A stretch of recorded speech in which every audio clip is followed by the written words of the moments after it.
Fala galera, aqui é Gilson do PECMed e hoje a gente vai estar falando sobre os movimentos oculares extrínsecos, na verdade uma introdução, abordando primeiramente a musculatura e a inervação, para posteriormente falarmos dos movimentos oculares, tanto convergentes, tanto quanto divergentes. E para você se localizar, a gente vai começar por essa imagem da direita, da esquerda, perdão, que é na verdade um olho direito, certo? Então aqui estaria o nariz, portanto aqui seria o lado medial e aqui seria o lado lateral. Enquanto que na imagem da direita a gente vai representar um olho sobre perspectiva sagital. Então começando aqui, a gente vai ter o músculo reto superior. Ele é inervado pelo terceiro par craniano, certo? Que é o nervo oculomotor, e ele vai ser responsável principalmente pela elevação do globo ocular. Tranquilo? Deixa eu apagar aqui.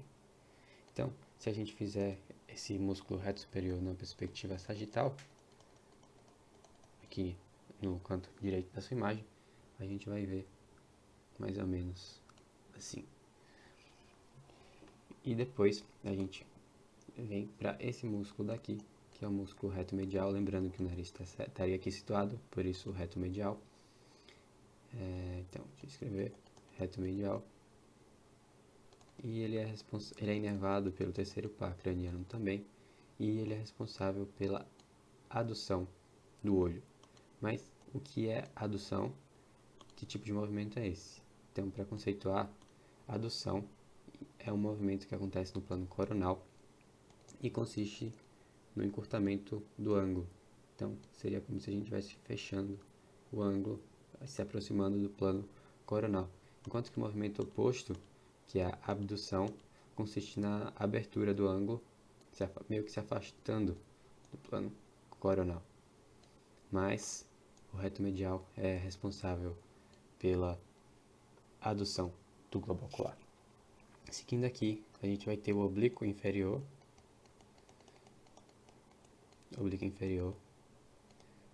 também inervado pelo terceiro par craniano, e a principal função do músculo oblíquo inferior,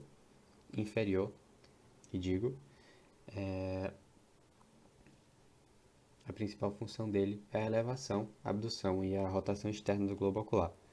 Pode parecer estranho o músculo oblíquo inferior fazer a elevação do globo ocular, mas isso pode ser explicado pela inserção dele, que quando ele se contrai, ele eleva o globo ocular.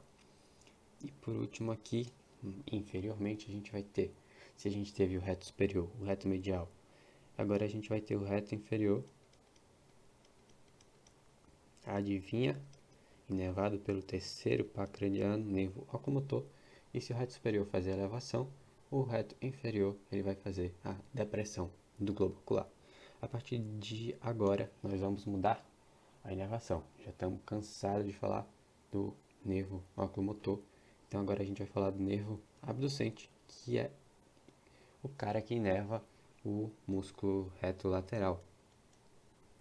Reto lateral, em vez de até mudar a cor, vai ser inervado pelo nervo abducente ou abducens.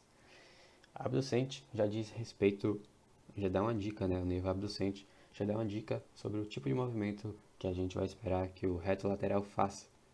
A abdução, aquele movimento de abertura no plano coronal que a gente falou. Então, vai ser responsável pela abdução do olho, é o reto lateral, inervado pelo abducente. E por último, tem esse músculo aqui, que eu vou representar em azul. Ele é o oblíquo inferior. Digo oblíquo superior, estou confundindo os oblíquos hoje. Oblíquo superior. Ele vai ser inervado pelo quarto par craniano. Não é sexto, é quarto par craniano. E o oblíquo superior vai ser responsável pela depressão, abdução e rotação externa do olho. E eu não falei, mas o quarto par craniano é o nervo troclear. E essa estruturazinha que a gente está vendo aqui, e a gente só vê no oblíquo superior, é uma polia, que no latim significa tróclea. Essa polia explica o nome do nervo, né? Nervo troclear. E agora eu vou fazer aqui que eu esqueci. O reto, na perspectiva sagital, o reto medial estaria aqui. O reto inferior aqui. e o reto lateral por transparência aqui por trás. Todos eles vêm aqui para a fissura orbital superior e eles têm essa origem comum nesse anel tendinoso comum, também chamado de anel de Zinn. E tem outro músculo que eu esqueci de falar, na verdade não esqueci, resolvi deixar aqui para o final, que é o músculo levantador da pálpebra superior, também inervado pelo músculo ou pelo nervo oculomotor, e como o nome já diz, ele vai ser responsável por elevar a pálpebra. Numa situação que a gente tem algum defeito no nervo oculomotor, a gente vai ter uma ptose palpebral, que é a queda da pálpebra. E agora, dito isso, a gente pode falar sobre a origem desses nervos que inervam a musculatura ocular no sistema nervoso central. Começando pelo nervo oculomotor, ele está situado no mesencéfalo. Então, se a gente fizer aqui a imagem do sistema nervoso central, aqui seria o encéfalo, mesencéfalo, ponte, bulbo, medula, posteriormente cerebelo. Fizermos um corte axial transversal aqui, a nível do mesencéfalo, a gente vai obter uma figura mais ou menos assim, de maneira muito grosseira, no mesencéfalo.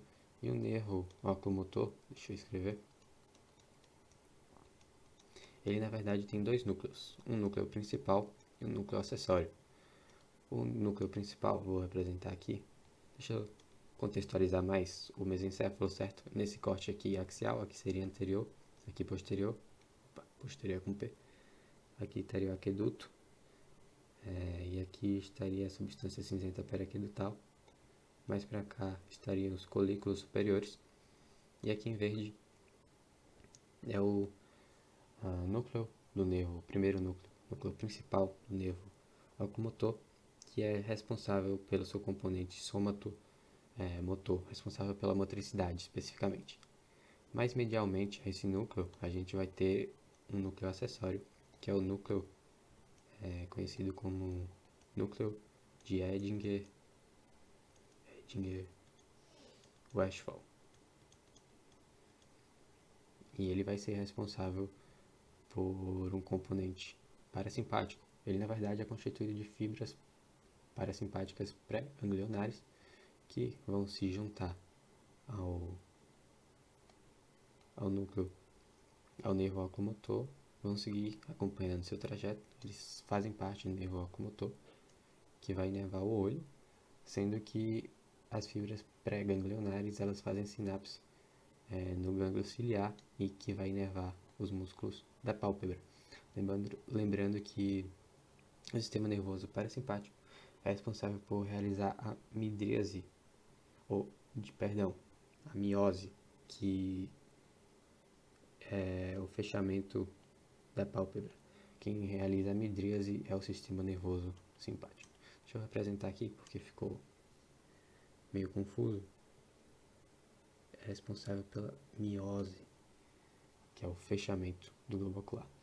O sistema nervoso simpático, por sua vez, é responsável pela midríase, que é a abertura da pálpebra. Seguindo, a gente vai ter agora vamos para o troclear. E o troclear é o núcleo do troclear, ele está localizado na junção do colículo superior e do colículo inferior, que é mais ou menos ali a nível de mesencéfalo e ponte, mais ou menos a nível do mesencéfalo. Então aqui estaria o mesencéfalo, aqui estaria a ponte, aqui estaria o bulbo, medula, cerebelo. Se a gente fizer um corte aqui mais ou menos, é onde a gente encontraria o troclear, na junção do colículo superior e do colículo inferior. Aproveitando essa imagem, a gente fazia um corte. Esse corte axial, a gente teria algo mais ou menos assim, aqui anterior, aqui posterior, e daqui sairia o troclear. E é importante ressaltar que o troclear fica no aspecto mais posterior e ele troca de lado e vai inervar o oblíquo superior contra lateral. Então aqui é o troclear quarto. E por fim, nós temos também o nosso último nervo craniano, responsável pela motricidade ocular extrínseca, que vai ser o nervo abducente, ou abducens. Abducente. O sexto par craniano. E ele vai estar localizado na ponte. Então, se eu fizer um desenho aqui. De novo, vocês já conhecem. Sistema nervoso central, mesencéfalo. Mesencéfalo, ponte, bulbo, medula, cerebelo. Ele estaria mais ou menos aqui na ponte, no núcleo do abducente. E ele vai estar saindo na junção aqui da ponte com o bulbo. Ele vai estar saindo e vai inervar o reto lateral, ipsilateral, ao nervo. Sabendo disso, tem só um detalhe que a gente precisa falar, que vai ser importante para as próximas aulas, na verdade 2 detalhes.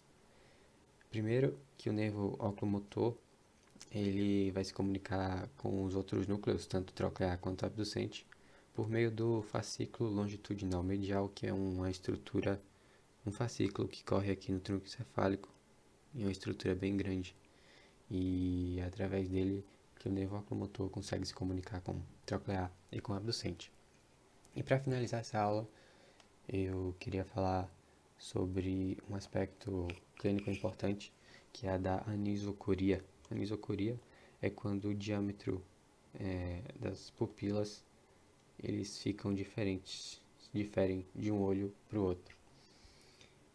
No contexto, vamos supor, se a gente tiver uma lesão daqui do nervo oculomotor, nós vamos perder o componente parasimpático de inervação.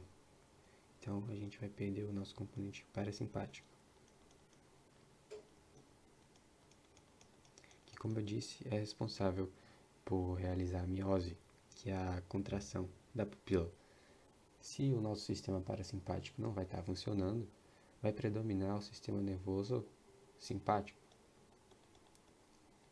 O sistema nervoso simpático ele vai predominar sobre o parasimpático, e aí a gente vai ter uma pupila midriática, ou seja, bem dilatada.